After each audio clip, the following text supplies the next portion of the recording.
Monday, July 28th, about 4 o'clock in the afternoon is the All 32 Pod. I am Mike Giardi. Here's Will Parkinson. As always, we are a member of the CLNS Media Network, a proud member as well, of course. And we're sponsored by Prizepicks, the #1 daily fantasy sports app in North America.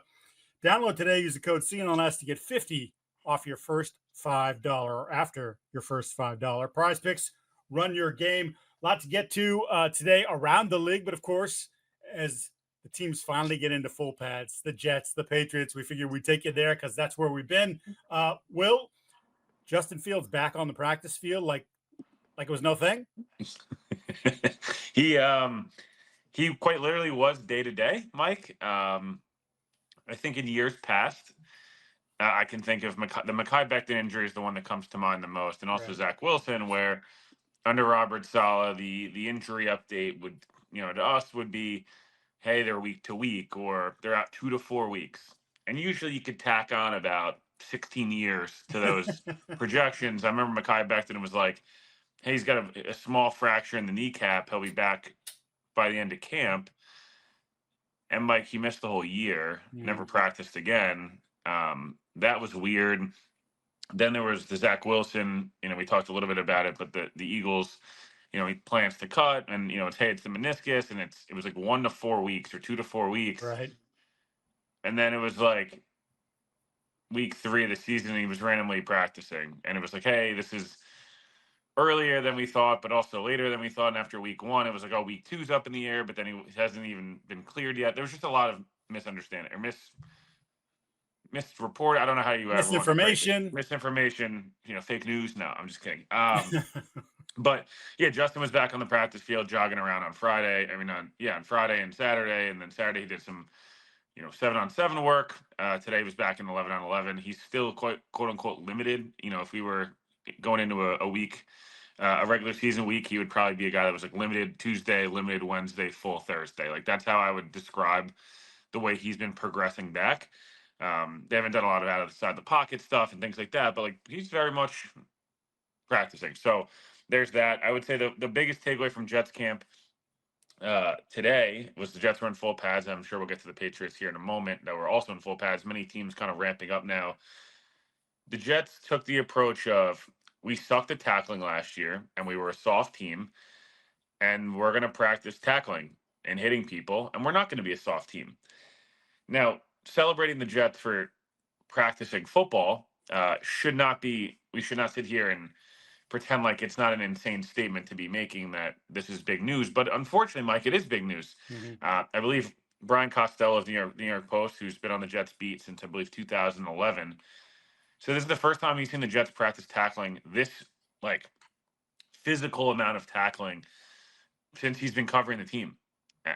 That's obviously a huge indictment. Rich Cimini said it's the first time since 2010 he's seen the Jets full speed, full contact. I asked some, former players around the league and just said, hey, like, how common is this? And 2 people that we both know very well said, we did this a lot in New England. Yeah. And we didn't miss a lot of tackles. He said, they both said it sucked. I don't think anyone likes to practice hitting. These guys want to get to the game weeks and stuff like that. But for right now, it makes you better. It sharpens your craft. So biggest takeaway is Aaron Glenn's preached physicality, this kind of reducing penalties, hitting better, tackling better, doing these basic things that they feel like special teams. The Jets also brought Nick Folk in for a workout. Mm-hmm. Mike, transparently, Nick Folk was pretty bad in 2022 in New England, from what I remember. Can't say I watched every single kick, like with intent, but Mike, he's missed 2 field goals over the last 2 years in full seasons. He's been really good. He's been led the league. So Jets have maybe bringing back a guy who was on the Jets last time they made the playoffs, which is Nick Folk's 40. Hasn't been on the Jets in a decade. Let me give you 2 quick ones here before you rattle on. Is that one on Folk? I actually thought he was pretty good in 22. The problem with Folk is when the weather got cold, his range decreases. And obviously you're playing in the Northeast. And so 50-yard field goals were, as we well know in this league now, most everybody can make the 50-yard field goal, 55, 58. Like that's 60 is where we start. Oh, I don't know if he can make it from 60, but he sort of struggled in the cold weather and they wanted a bigger leg. They went with Chad Ryland. That didn't work out well. And once again, they've drafted another kicker. Yeah, he was awesome in Tennessee. He's just sort of a pro's pro. Like if you put him inside the 45 in, like he's just not missing them. He's pretty dramatic in that regard. I would say Greg Zuerlein was missing him last year. Yes, he was. And I liked you sort of elaborating on the lack of hitting, because I think you have to toughen that muscle, if you will. You know what I mean? Like you have to exercise it, you have to toughen it. And the new CBA, it's not new anymore, but the way the league has evolved in terms of protecting the players during the course of this run up, the 4 days basically before full pads, where it's, I mean, again, it's glorified OTA. We're talking about, oh, football's here. It's like, no, it's still OTAs. It's camp starts when you get in pads. And of course, we're long gone from the days of two-a-days and hitting in both of those practices, right? So I think if you talk to any coach that's been around, or someone like Glenn, who obviously played in the game, Mike Vrabel, who played in the game, like they have to choose their words carefully, but there's no question that they realize how important that is and the need that to emphasize it. And it's such a fine line to walk now, because you don't have it as many hours, and you're trying to protect your players, but also like, hey, dude, when it actually happens, you got to be ready to do it. And I think to your point, like the Jets shouldn't be a soft team with that defense. Like that should happen last year, regardless of injuries or what have you, the coaching situation. Like there's too many people, there's too many dogs on that defense to not be a physical football team. And I love the idea of getting back to that. We saw that today with the Patriots as they sort of went, full contact, trying not to take guys to the ground, but yet, guys end up on the ground. Because Jets are going full speed to the ground today, which, Mike, I think it's almost like a callus. You have to start lifting weights, lifting weights in a little bit. And we both played in college, and like, even I remember high school, college, first 2-3 weeks of the season, first 2-3 weeks of camp, your body is just shot. But by the end of the season, like, yeah, you're banged up, you're not 100% healthy, but the hits feel a little different, right? It's kind of building that callus up. And I talked a lot about this on my other show. And the last thing I'll leave you with, and I think you mentioned this with the Patriots, and a lot of teams are going to try to go to this. We saw a big emphasis last year on running the football again, being extremely physical up front, reprioritizing. Not that the trenches line lost the prioritization, but I feel like a lot of teams kind of went with like, ooh, we can just put up a million playmakers out there. And yes, that is important, but you've seen a lot of these really good teams prioritize like, hey, we got to make sure our defensive line and offensive lines and linebackers and these guys are good to go. And running backs kind of having a little bit of a renaissance a year ago. Mike, I can't help but think coaches with Aaron Glenn's answer today was like, hey, guys are going to get hurt. It sucks. It's football, but guys are going to get hurt. We can't sit here and think that the only way to prevent it, be a good football team is to prevent injury in camp. He's focused on 17 weeks, hopefully for the Jets' sake or any team's sake, more than 17, obviously. And I felt like under Robert Saleh, the Jets were so focused on week one, having the most healthy team in America. And then week 4 would happen and Mike and half the team would be hurt. And it was a joke. So I think Glenn's going with the approach of, we might go into week 1 calloused, a little banged up, but guess what? Like, we're going to be the last 17 weeks. It's a 12-round boxer, right? It's like these teams sometimes I think have this mentality of like, we got to go for a knockout blow in week 1. And we saw it last year with the Patriots, and Patriots were really good in week 1 if you really think about it. And then it kind of fell off a cliff. With other teams, you want to get off to a good start, but you also have to prioritize this as a marathon, not a sprint. And I think some of these coachings, especially these younger guys that played in the league, as you mentioned, having a little bit of a different approach, more late 90s, early 2000s within reason, as opposed to kind of the 2020, 2025 version of some of these teams. Yeah. It's interesting. And I keep wondering, the Patriots have obviously, Milton Williams plays at sub 300 or right around 300. Christian Barmore, I mentioned, has dropped down to, he wants to play around 305. And I raise an eyebrow at it, not because I don't think either one of those guys can be effective at whatever, at that weight. Certainly they're still, they have incredible athletic gifts.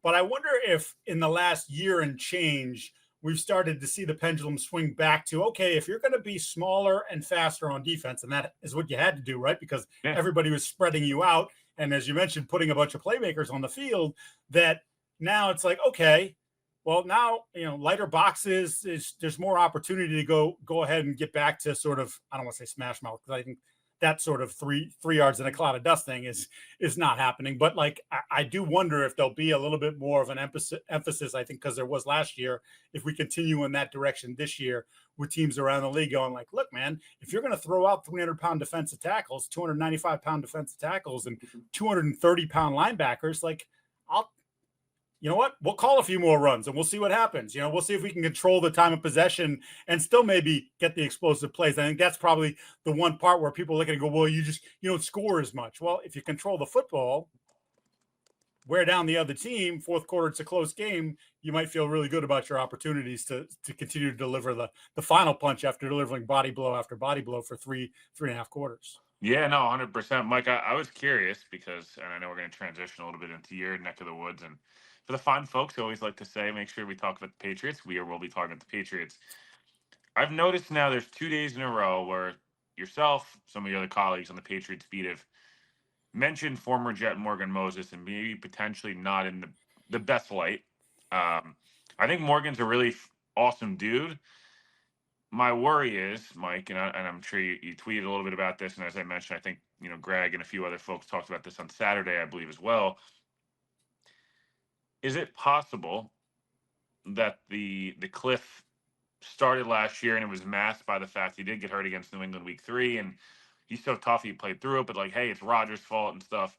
Is it possible that Morgan's body might be already kind of, am I being too dramatic here, or is it just early in camp and you don't want to overreact to things like this? Again, it's an easy contract to get out of, but like, right, they want him as a starter, right? Like he wasn't signed to be a journeyman. Here's what I would say. I'm not going to go sit here and press the panic button and say like, oh my God, it's over and like they're screwed. I would say that through the 5 practices that we've seen, 4 of which were in shorts, he has struggled and he has had his reps sort of juggled a little bit. I don't know if they're managing him in that regard. Remember, he's still coming back from the offseason knee surgery and he's cleared, like he's a full go. Obviously he's practicing, but like maybe that there's some management going on there, as we've seen with like Barmore once again was working off to the side today in team and not working with the team. And, you know, he doesn't want to get into why. And Vrabel just says, hey, we have a plan for everybody. But I do wonder, his play did drop off some last year. And as you mentioned, the idea was, oh, well, it was only because he was hurt. Well, he's 34. He's been in the league for 12 years. He's played a ton of football. And that's a lot. He's a big man. So that's a lot of pounding on the joints, the knees, etc. And I think it does bear watching going forward, because I just think at best he's been inconsistent. And at worst, that's where you get into sort of what you're talking about. And I'm not there yet, but I think it's certainly something to monitor.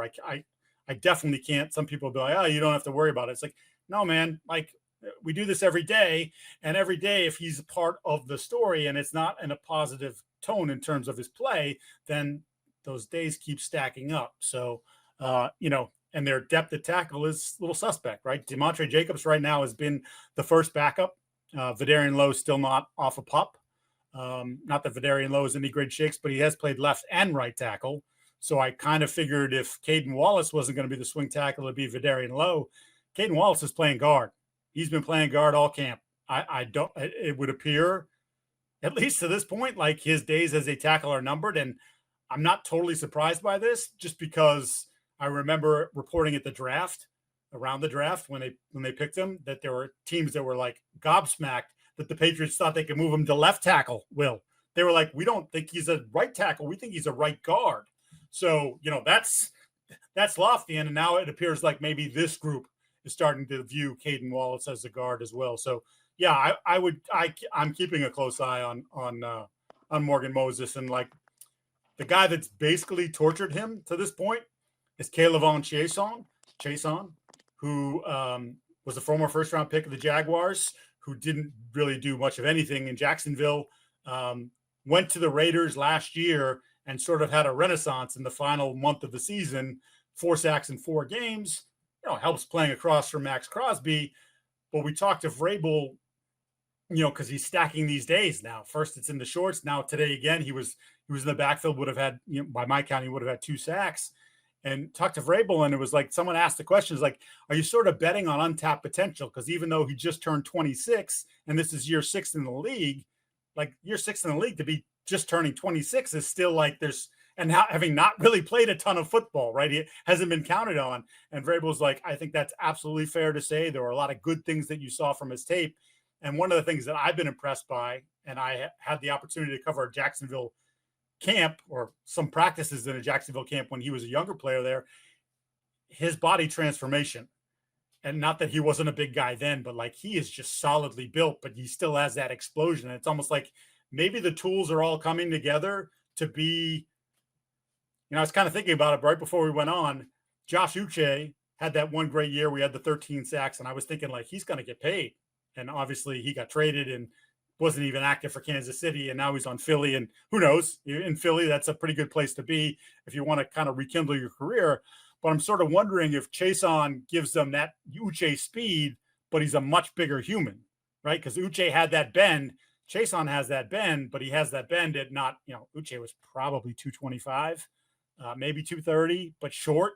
Chaisson's not short. So this, at least to this point, has been one of the more promising developments of the early part of Patriots training camp, is that this guy looks like he has the potential to, at the very least, be someone that you bring in obvious passing situations and say, go get that guy. And he's got the speed and the strength to go do it. So, yeah, it's I think Vrabel said it, and I made this point because I felt the same way. He's like, one of the joys of camp is the first day of pads. And then and then the continuation of it, where all of a sudden somebody pops, right? And Chaisson, obviously, as a first round pick and as someone who had some numbers last year in Vegas, is not like this revelatory story.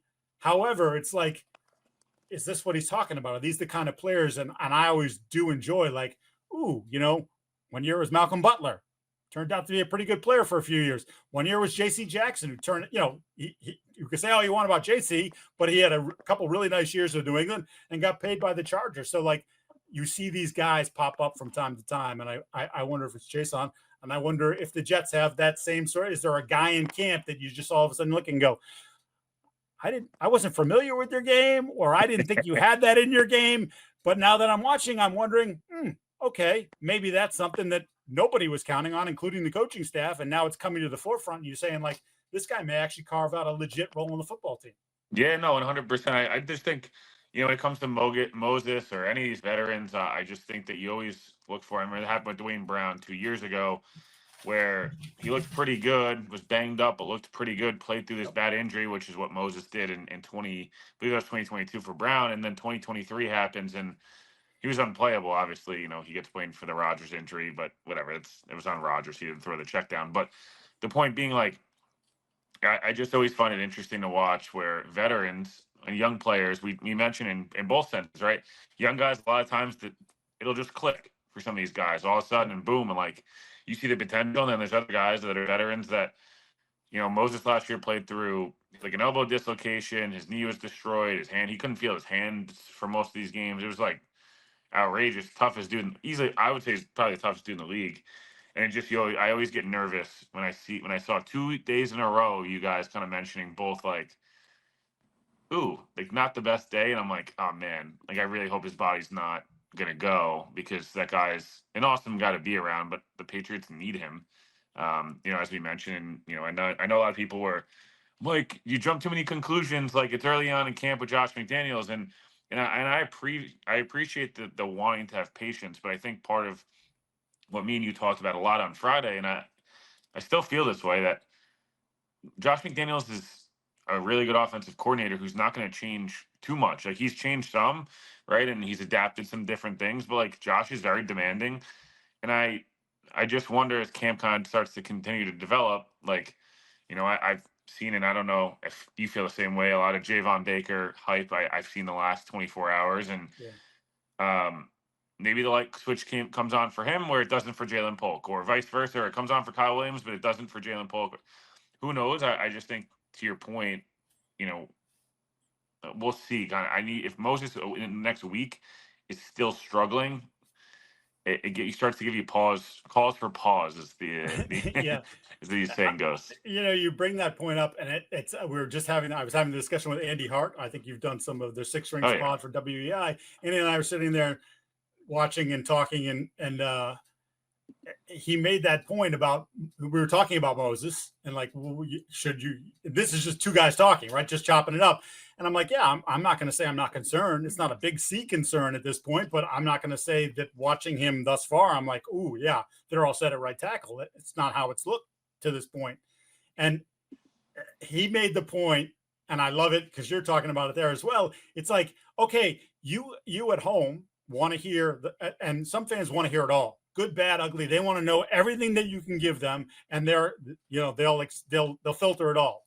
And then there's some that just don't want you to tell the bad. They just only want to hear the good. So if I were to just sit here and tell you the good, like I thought Will Campbell on Monday in the first fully padded practice did a real good job in 11-on-11. He is a powerful run blocker. And, we'll see about the pass blocking, although he held his own in 11-on-11s. But as a run blocker, got into Keon White a couple times, a couple other guys, and you're like, he's moving people. So, like, that translated, at least to this point, from what we saw at LSU. So you want to hear that, but you don't want to hear in the same breath if I told you that, well, Chaisson whooped his ass, a couple days earlier. You don't want to hear that part. Like it's all part of the puzzle that you're putting together. It's all they talk about it. The players and the coaches talk about stacking days. Well, we're stacking days with them and we're recording what they're doing. And okay, this isn't good. This is good. Like, do you balance it out? Like someone asked me in general, how do I feel about Campbell thus far? I feel fine, right? Like I've seen where I think the length has been a problem for him. And I've also seen his feet help him overcome that and do a good job. He did an unbelievable rep against Keon, who tried to run a spin move on him. And it was just like, he got a good punch. He slid his feet. Keon's quick as hell at 290 pounds. And he was right in front of him and stoned him. And it was beautiful. And then, like I said, there's a rep where he doesn't even touch Chaisson. And he knew he had to block him. So you got to get it all, people. Like we're not going to give you, I can't do it that way. I just can't. Cause I don't think they do it that way. I'm not going to lie to you and tell you everything is wonderful and gloss over the bad stuff. It's all part of the big picture. And ultimately they're the ones who decide who plays and who doesn't. We don't, but we're trying to give you as much of the evidence that we're seeing to you. And like I said, some of it's not going to be to your liking, I guess, if you can't take both the good and the bad. Just like if the players can't take the good and the bad, if they can't take the good and the bad, then they're probably not going to last in the league very long because you're going to hear a lot about bad and you're going to play bad at times. That's just the way it is. The guys you're playing against, they're pretty freaking good. I want to talk about Prizepicks because Prizepicks is awesome. Great supporter of the program. 10 million members, billions of dollars in award-winning. Prizepick has made daily fantasy sports accessible to all. You just pick more or less on at least two players for your shot up to win up to 2,000 times your cash. Just download the app, use the code CLNS to get 50 off your first $5. Again, you don't even have to win that $5. You still get a free 50 if it's your first one from Prizepicks. Again, download the app, use the code CLNS to get 50 off your first 5. Prizepicks, run your game. Let's get to some of the stuff that's happening around the league. First things first, right before we get on to tape this thing, Courtland Sutton gets $92 million in an extension. I think we were talking about this when we were talking about that division, and we're like, he's their best receiver. It's not close. There had been some rumblings. Would they move him? Like, you can't. And I think Sean Payton showed you, if we want to continue to develop our now second-year quarterback in Bo Nix, having Courtland Sutton's a pretty important piece to this. Yeah, no, 100%. It was something that it felt like this was kind of they should have either traded him in the offseason or extended him, right? He had 1 year remaining, on his deal, a $13 million base salary next year and some signing bonus stuff and whatever, right? I think it was a $20 million cap hit next year. And they had some void years, so they'll obviously push those down the line now. I think he had $7 million void year in 26 to not be on the roster. So when you extend somebody, you can kind of rework the void years and things, and that's always the benefit. Mm-hmm.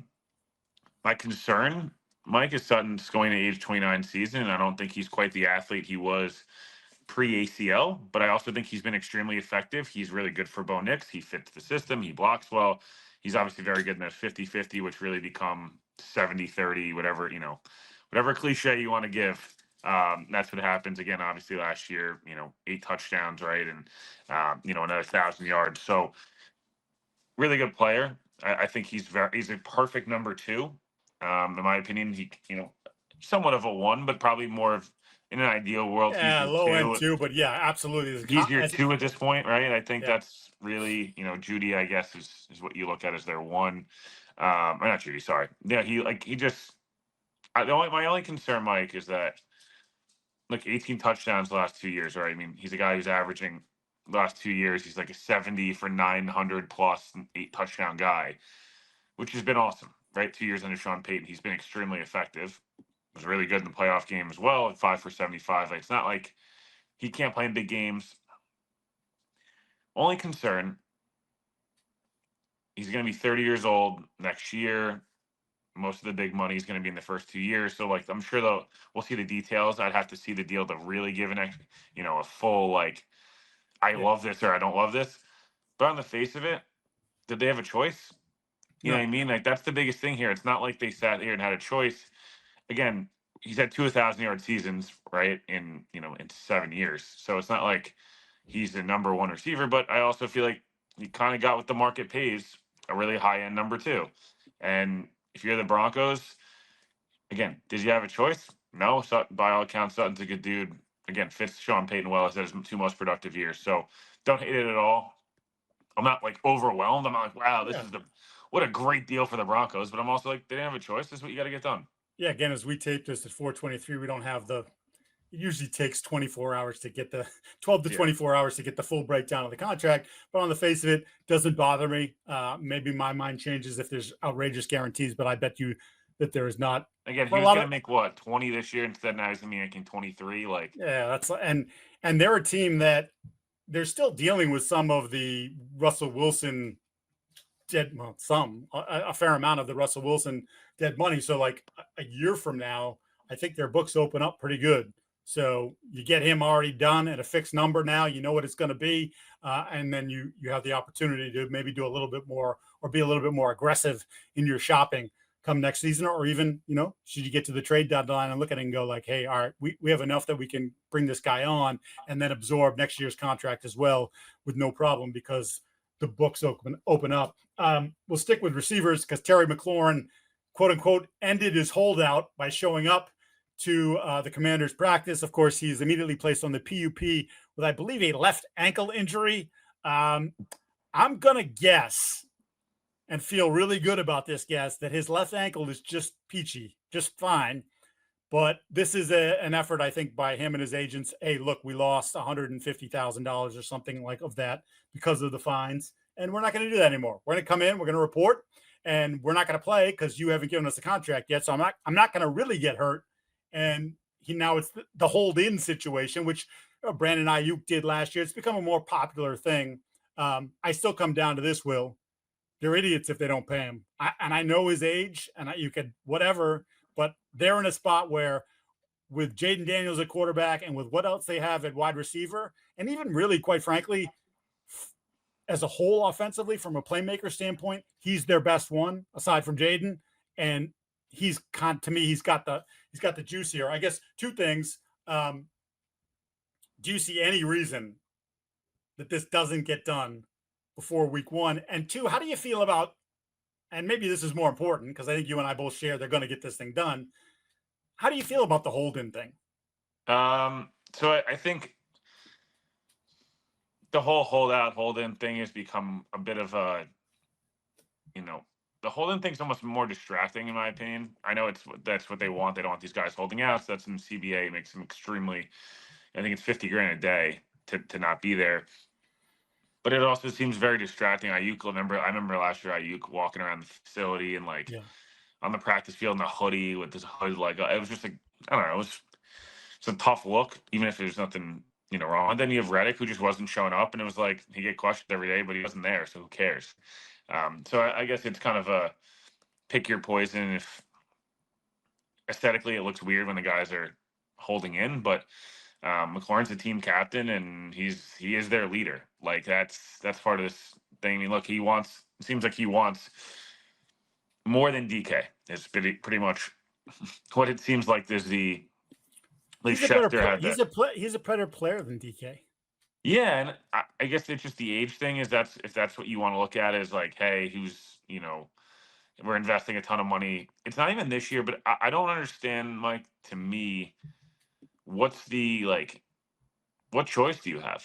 You have That's this what I'm. rookie. That's what I'm saying. This here, right? This comes down to like the Steelers with J.J. Watt. Were you going to trade him? No, they didn't want to trade him. So what the hell are you waiting for? And they did. They finally got the deal done. But there was all kinds of drama this offseason with the deuces and all the different things that going on. Like with these situations, it's like just figure it out. I keep like Cincinnati, and we're going to talk about them in a second. But with Hendrickson, it was just like I keep saying it, man. You did all these other things, and you did it because you wanted to keep all of them. You knew what he's asking for. You knew what he wanted, and you keep waiting, and the price keeps going up because J.J. Watt and Myles Garrett and all these guys keep getting paid. And it's like you did this to yourself. If you didn't want to pay the guy beyond this year, then you should have traded him. You should have gotten real assets for him instead of now he's sitting at home and what do you get? Maybe you got a third for next year. Like, no, you could have traded him this offseason and gotten something real for him this year to help this year's team as opposed to what they're doing now, which is, I can't really make much sense of it. Yeah. What's the point of having a superstar quarterback on his second year? Bingo. Like the whole point of having a quarterback on a rookie contract is so you can pay your guys. And no offense, like, what's their team look like if they could trade him? Right. And they trade, and to that point, they traded for Tunsil, who, whatever. I mean, some of the stats look great. Some of them, First of all, they all have $21 million in cap space right now. Yeah. This year. Yep. Like, it's not even a next year thing. Yep. Mike, 2026. Oh, would you look at that? 65 million in cap space. 2027, 190 million in cap space. You're not paying anybody. Yeah. Like, who are you paying? You're paying Daron Payne this year, Lattimore, and Tunsil. Okay. Right. Larry Tunsil's deal's up in 12 months. Yep. Daron Payne, his deal's up not for a long time. Not till the end of 2026. Oh, wait. Till next year is the end of 2026, Mike. They can cut him for nothing. He's at zero guaranteed dollars next year. So my point being, like, do I understand the concept of, like, hey, we want to play hardball. This guy's going into his age, 30 season. We don't want to, overpay him. Dude, you should have gotten this done 6 months ago. The whole point is, not for nothing, why would you let Garrett Wilson go get 32.5 when obviously Terry's going to ask for 33? Right. And I'll tell you, not to just pat the Jets in the back here, which we've been doing probably far too much of for a team that very well may go 4-13, but to get Garrett Wilson for less money than McLaurin and DK, and Garrett Wilson be 24 years old and a zero distraction guy, and McLaurin's going to be 30 and the kind of the similar player, like I'd probably take Garrett over both those guys. And for him to be cheaper than both of them, and the construct of that deal was really a 2-year extension, and the first 2 years he's still playing on rookie money. I don't know. Just sometimes you look at these deals and you're like, why are you waiting? And it's like the Jets always waited, and that's why they usually got screwed. But Washington waiting, and then as you mentioned, the Bengals, like, I understand the concept of wanting to, like, these owners, especially some of these franchises where their ownership and their money comes from just football, just baseball, just basketball, right? Like, I totally understand the concept of $1 million might not be a lot of money and seem like not a lot, but like it is a lot of money to these guys, right? And like every dollar matters. That said, the disagreement in Shamar Stewart's contract and Trey Hendrickson's money, like, what are we doing? Like, what are we doing? Well, the Shamar thing is asinine because in the end, what happened? You signed the guy. So what did it what it ended up doing was it cost you a month and a half when he left, during the offseason program, when he's like, finally, I've had enough of this. I'm not going to do this. I'm not even going to sit in on this stuff because you guys aren't being serious about negotiating my contract. It just cost you time with him, cost him time in the building. And this is all while Hendrickson and you can't get a deal done. So he's not practicing. Like, there are valuable reps, mental and physical, for him. And he's the guy who needs to play. Yes, even in the course of the spring. And you just, as far as I'm concerned, I don't know what it's going to look like when he gets on the field for real in September. But like, in my mind, he's already behind the 8 ball. Yeah, of course. He had 2 pass breakups today by I was reading some of the Bengals beat reporters. Like, oh, that's cool. But he's now 4 days behind, even if you just include camp. And it's like, this is a team who's talked avidly about playing guys in the preseason, being ready, fast start, all these different things. Like, what are you going to lose Hendrickson the first 4 months of training camp? And Stewart, was last 4 months has been an issue. And it just causes these issues that are so unnecessary where if you don't want to pay these guys totally, I mean, I don't agree, but I get it. Move them. Don't draft them. Do these different things. Like, no offense, Shamar's agents, if you know people I'm talking about, like, they have a certain reputation. It didn't change overnight. So Yeah. you should have known that when you met with them 800 times before the draft. And with Hendrickson, like, what are we doing? It's why didn't you trade him in week 8 last year when you obviously weren't going to be a Super Bowl contender? Like you were never were. So I don't feel bad at all. I actually hope at this point Trey just doesn't budge because it's like it's maddening though. And if I was a Cincinnati fan, I'd be losing my freaking mind. And if I was a player, I'd be losing my mind a little bit too, because look, you know, we're in the Burrow window, and the Burrow window could last another 10 years, 12 years. Like if he's as good as he's been, like good quarterbacks will keep you in the mix. But it's like Trey is 31. Like his window is closing. Our defense wasn't good last year. He was by far and away their best defensive player. He's one of the best defensive players in the league. And we're not going to, we know we have to fix our defense, and we're going to start by not having him here. It just, they are so stubborn. Mike Brown holds grudges. I don't understand it. I don't. I think that they continue to baffle me. and it doesn't seem like they're close either. Like it doesn't no, even seem no, like they're no, on the no. same planet. It feels like there's multiple millions over multiple years. I mean, I know he complained about the idea. Look, they only want to give me guaranteed money for 1 year. I've done that for the last 2. He basically played on bet on yourself deals the last 2. I mean, if I'm them at this point, here's $30 million for this season. We're not franchising you. You can walk away after this year, but this year we're going to give you something close to what the best players are making. Do whatever you got to do. Like I just, because it doesn't feel like they want to give him that multiple years. 4 years with Cincinnati, he's averaging 14 plus sacks a year. He's been a Pro Bowler literally every year. He's a first team All Pro, second defensive player of the year. Like, yeah, I get he's going to be 31. Guess what? I don't blame him for not wanting to play on dog bleep money. Like, that's just the reality of it. So I don't know. I mean, the other extension that got done was Rashawn Slater. This felt like a no-brainer.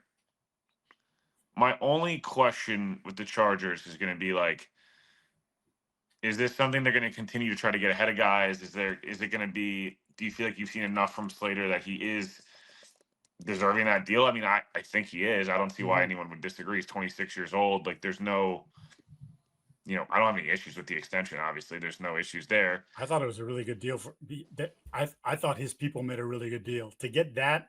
I think Chaisson from OTC, it's like for him to get that money and only have a 4-year deal. So essentially he'd be 30 and be a free agent again.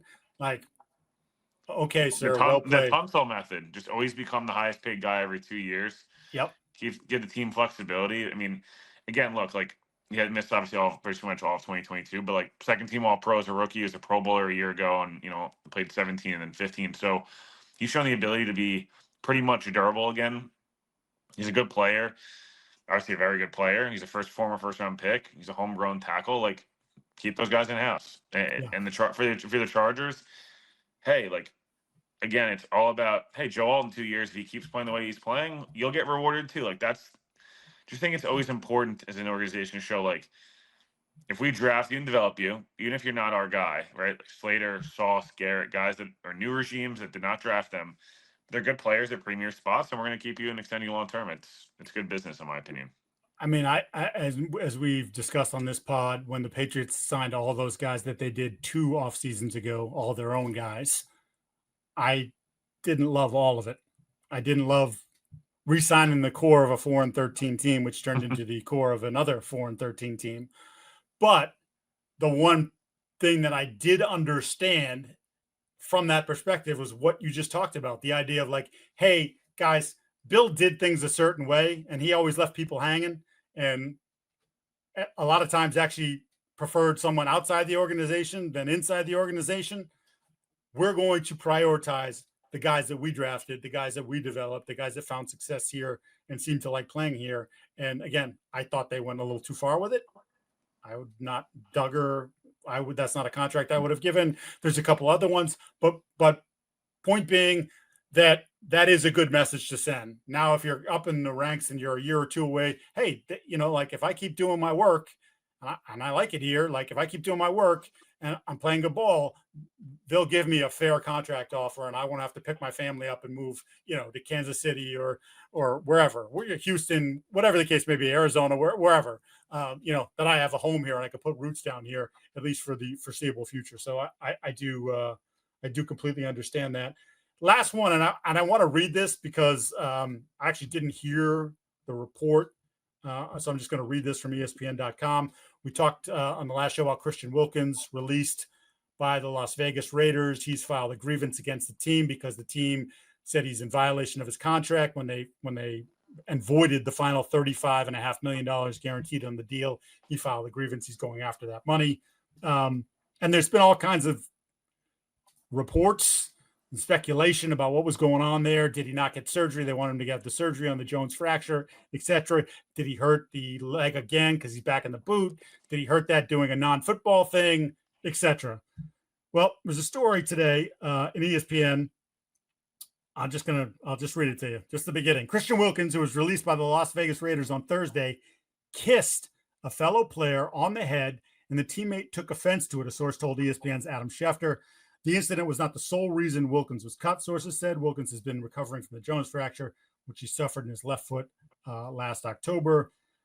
But because of how Wilkins treated the rehab from his injury, the Raiders, as I mentioned, voided the final $35.2 million of the guaranteed money. I guess the last week's incident happened inside a team meeting room. One source told ESPN that the interaction was quote unquote playful, but the teammate didn't see it that way. It is not known what the fellow player did following the incident. A complaint was filed to the Raiders Human Resources Department, which investigated the incident. The Raiders currently declining to comment. And again, there's been more rumblings of that it went a little further than this. Yeah. Again,